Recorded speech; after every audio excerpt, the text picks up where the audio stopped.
I remember it like it was yesterday. It was 1991. It was the Vancouver East Cultural Center. What we were talking about. Yeah, and my dad took me. It was the first sort of international saxophone player that I heard, and I can almost remember the whole band. It was Chris Flory on guitar, John Bunch on piano. Was it Chuck Riggs on drums? Yeah. And I don't know who the bass player was. The bass player was John Goldsby.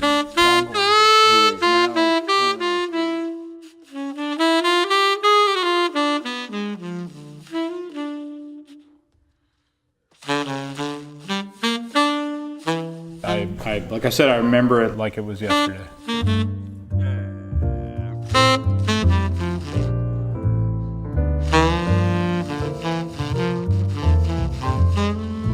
First of all, as any saxophone player, the sound speaks to me.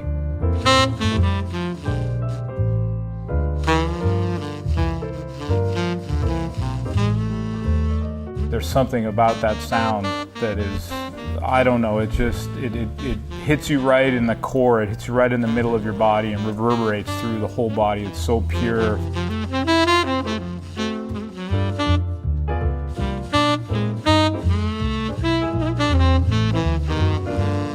When I was learning, I was, like most guys, trying to reproduce the sounds of guys that excited me, you know, the saxophone players that were my heroes back then.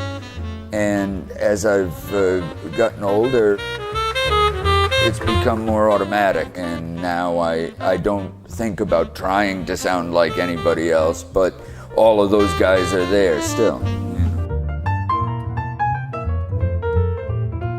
What about the fullness though, and the like? Do you do a lot of long tones? Like I remember talking to Red Holloway about his sound, and he said, "Long tones, baby, long tones. It's all in the long tones."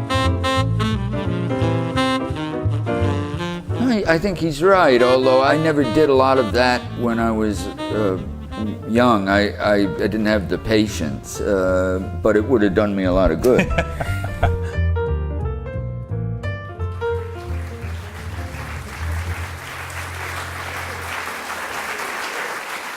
At this point in my life, I'm quite happy to try to be melodic.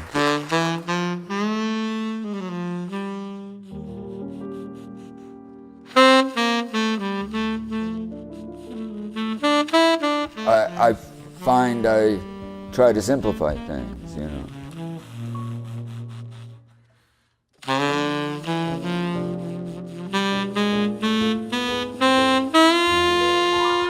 And that goes in service of both melody and swing, I hope.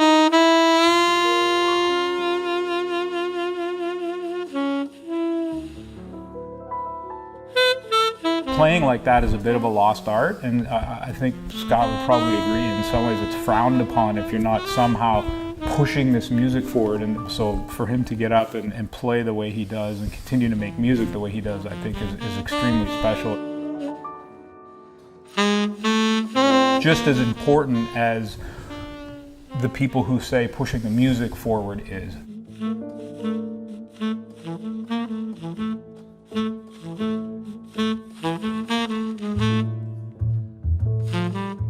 I don't think there's any music is worth much of anything if it's not rhythmic.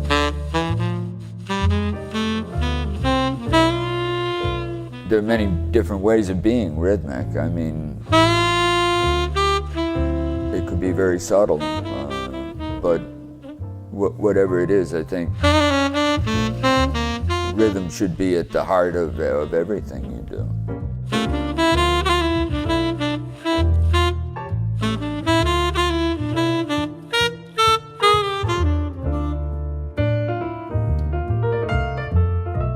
It's done from such a pure place, and it is unapologetic.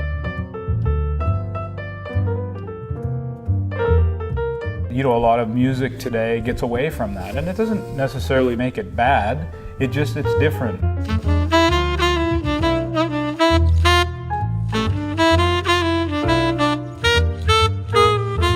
And to come back and hear that melody and that natural swing feel and that feel is something that's really special, and I think it's hard to do these days. Come on, how about a hand for Corey Weeds? We're gonna play a rhythm tune. I had the opportunity to play with all sorts of guys when I went to New York in the 70s. Well, I mean, that was my education, you know.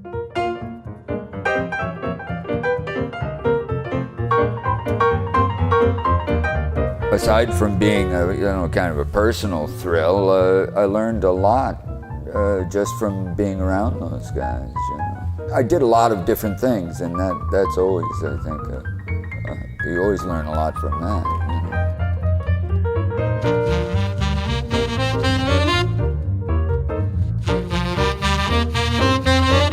know? When I came to New York, I was playing at times with Roy Eldridge, was playing with Ruby Braff, with Hank Jones, with Anita O'Day. I worked in Benny Goodman's band a couple of times.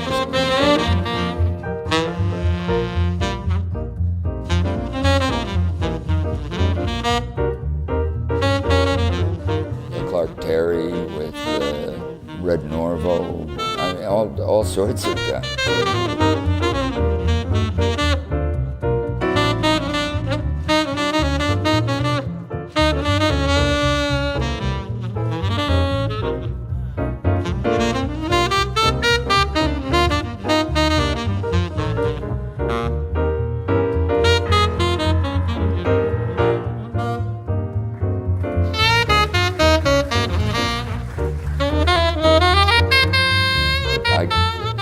I have to think, you know, but there were a lot of opportunities in those days, especially for a young guy that didn't charge very much money, and you know.